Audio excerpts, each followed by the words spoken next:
Hello guys, welcome to lesson 5 of Learn Web Development the Right Way. In the last lesson we talked about web browsers, and now we are going to be learning about domain name system, DNS. So what is a domain name first of all? So a domain name is a human readable address of a website on the internet. It helps people to easily remember and find websites.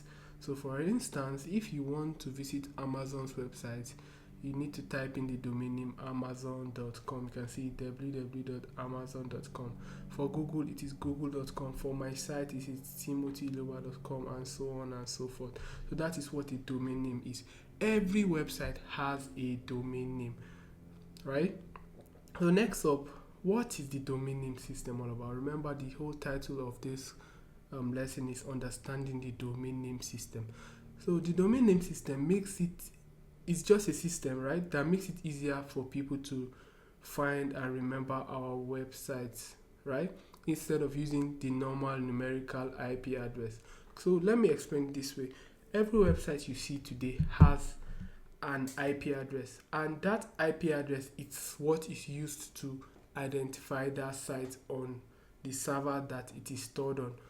So this IP address are numerical numbers, and people hardly remember these IP addresses, right? So imagine having to cram a 16-digit IP address whenever you want to visit Amazon site, right?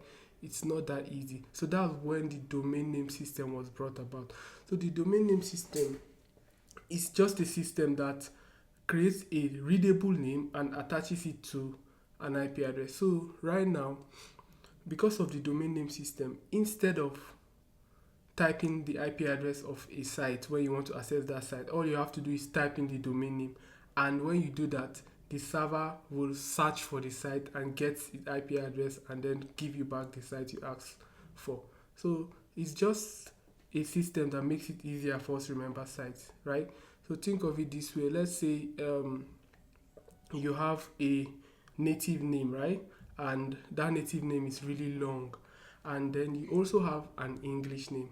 Trust me, most people are going to find it hard to remember your native name because sometimes they might not know how to pronounce it, it might be long, they might not know how to spell it.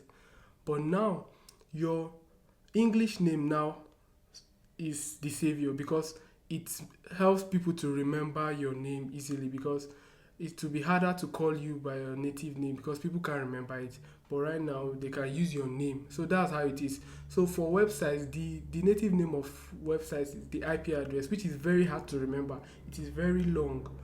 But now, because of the domain name system, whenever you want to access a site, you can just call the normal name, which is the domain name, and it will be easy for you.